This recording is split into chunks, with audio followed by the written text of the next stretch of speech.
Welcome everyone to our newest video. My name is Dimitar. And my name is Elvire. And we're the Dimitrov piano duo. In today's video, we are going to talk about a specific piece and we're going to give you two different suggestions, two different spots where we see a lot of our students make mistakes. The piece is the very famous First Sonata by Beethoven.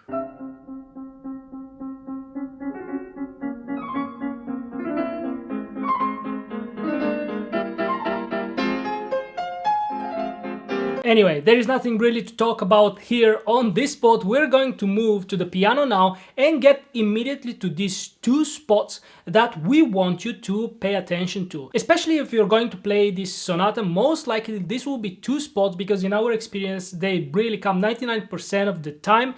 These two spots come with the wrong idea, with the wrong approach. And so if you're planning to play this piece, we think that this video would be useful to you. Let's go ahead. One of the biggest mistakes we see with Elvire among our students and also other people that we hear play is in those bars where you have triplets.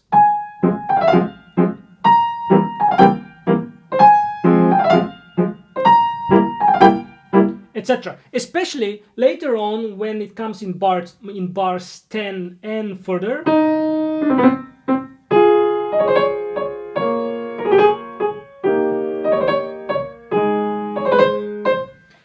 We have those triplets, and what we hear very often is or the triplets are too slow, they come too soon, and so they're not a triplet anymore, but they're a part, like the three notes that you see there, a part of actually just like a regular 16th notes, which would sound actually like this instead of, you see, the last one that I just played is a triplet because it's a little faster. So a triplet actually is a little bit faster than when these three notes belong to a group of 4 16th notes.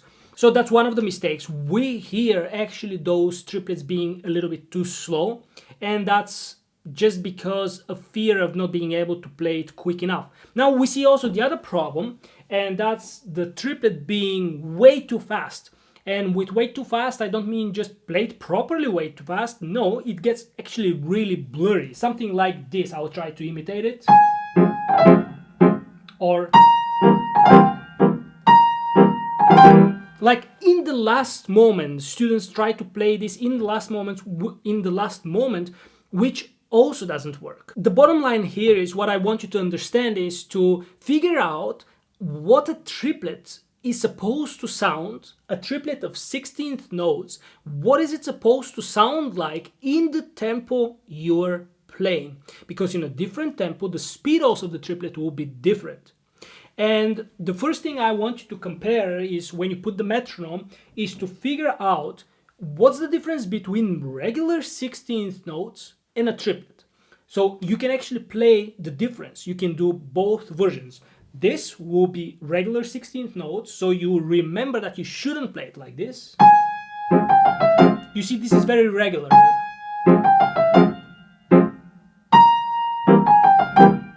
That's too slow. This is a triplet.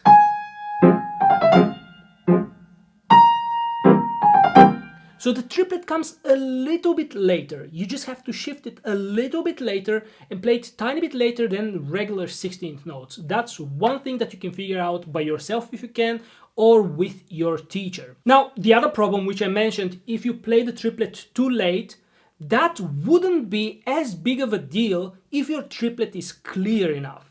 Like if I play it, that will sound better. Even though it's a little bit maybe on the fast side, it sounds better than actually the triplet being too slow. Now, the problem with that is most of the time, if it's too late, it's blurred. How people play it usually is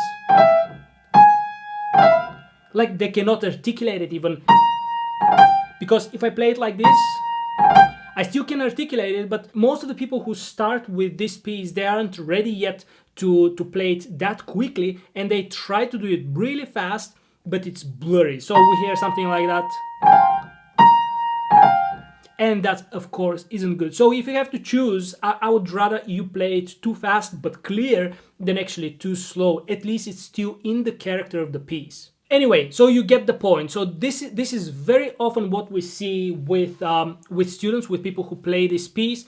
And I think this is one of the main things that you have to watch out for in this piece when you start learning it. Now, how can you conquer this? Well, one thing is with the metronome, and like I told you, figure out the difference between 16th notes and a triplet. Remember that. Exercise actually both versions until you realize and distinguish the difference between 16th notes and a triplet.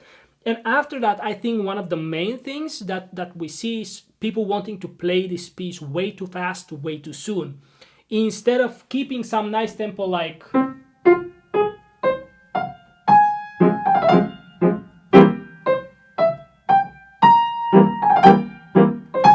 We see people not being able to maintain this kind of tempo. They just want immediately... And of course it goes sideways when you start playing it so fast. So my advice to you would be, actually, it is a very simple solution. Just keep a diary, write down in the diary and play with the metronome, and write down your metronome marking, the metronome marking at which you're able to actually play well these triplets. And then keep a diary and slowly start increasing. Don't allow yourselves to just play randomly and be desperate for achieving the speed that you've heard somebody play, like exactly in the beginning of our video. Don't be obsessed with the speed. The speed is going to come. You have to play a lot of different pieces in order for that to come, in order for that to happen. So the advice would be simply take it easy, keep a diary, follow the metronome, and listen very carefully to what you are doing. Actually, I just thought of a little bit even more practical, even though playing calmly and slowly with a metronome and increasing gradually will help you a lot. I thought of an idea, of a thought that you can have when you're playing these triplets. And that's to think that the triplet belongs to actually the next note. Thinking that the triplet belongs to the third beat in bar, for example, in the second bar and fourth bar, etc. Later on you can do absolutely the same. The triplet belonging to the next main beat. So for example, if I put the metronome, if this is the tempo, the triplet belonging to the last note. And you can practice this separately. Then you go to the next one. And you play it in the last moment. In the last moment, like I said earlier, it's better to be late with the triplet, but clearer, of course, than to be too soon, because then you don't get a triplet. So think of it, think of the triplet as belonging to the last note. So don't accent the first note of the triplet, don't accent anything while you're playing the triplet. Accent even the last note. And that's how actually you allow your hand to be more relaxed. Start easy with the triplet and just play it until the main third beat much more easily. Anyway, so this is what I wanted to share with you, because we hear it so often and I think it is really important. It keeps it just, you know, the piece has a specific character, and if you play the triplet as 16 regular 16th notes, the piece sounds much more mellow, and the piece is not mellow, it's quite a sharp piece. And if you play, it sounds like a totally different piece. It becomes much more lyrical, and the piece is not lyrical. Later on we get different things happening, but in the beginning it's quite sharp, it's quite alert kind of piece, and you have to play it that way. Anyway, if you're enjoying the video so far, please stop for a second, give it a like, and subscribe to the channel if you haven't done so. And now is Elvire's turn, because she wanted to share something else that we hear very often when people play this piece. The idea I wanted to share with you actually comes a little later in the piece, and it's about the atmosphere of the piece. In the first movement of a sonata, you always see two themes, and they're always contrasting. Now that's a nice thing to know, because with that idea in mind, you can already search for the second theme, and you know it should be different than the first theme. Now I'm very happy that Dimitar shared with you this idea about the triplets, because it really already gives you an idea of the character of the first theme. The first theme, like Dimitar mentioned, is very sharp. That's why it's so important to be rhythmical, because it's sharp, it's tense, it's alert, and it's like tight, you know? It should be played really without any room for deviation, without any space. It's very nice. I'm a big fan of the sonata. But what I very often see is that students start with the right character, but they continue the character for the whole sonata. But that's such a shame because, you know, you're gonna lose the attention of your audience. There is so much more to the sonata. There's a lot of contrasting elements, a lot of lyrical elements.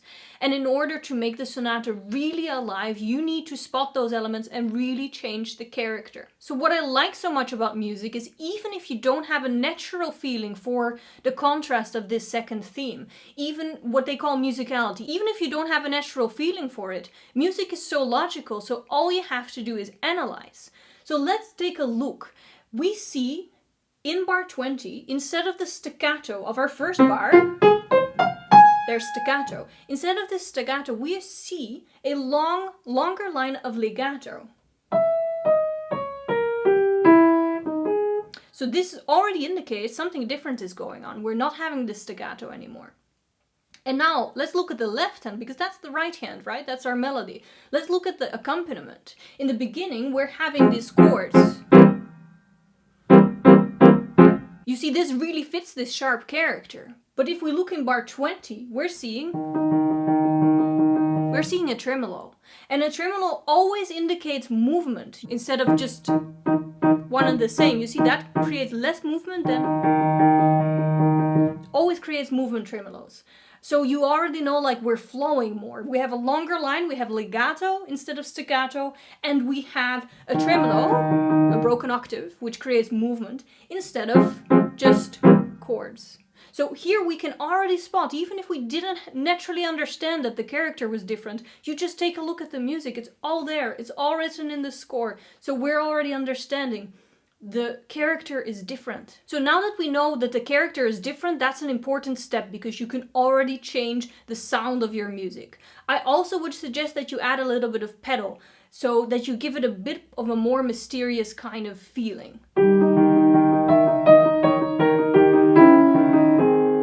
So I think that already gives a really different feeling from the... And I think exploring this kind of characters, not only from a musical point of view, but also an analytical point of view, really makes it very fun. Now let's get back to the video. Well, this was all for our video for today. Make sure to give it a thumbs up and make sure to subscribe if you haven't done so already. You can also follow us on Instagram. We upload there often as well.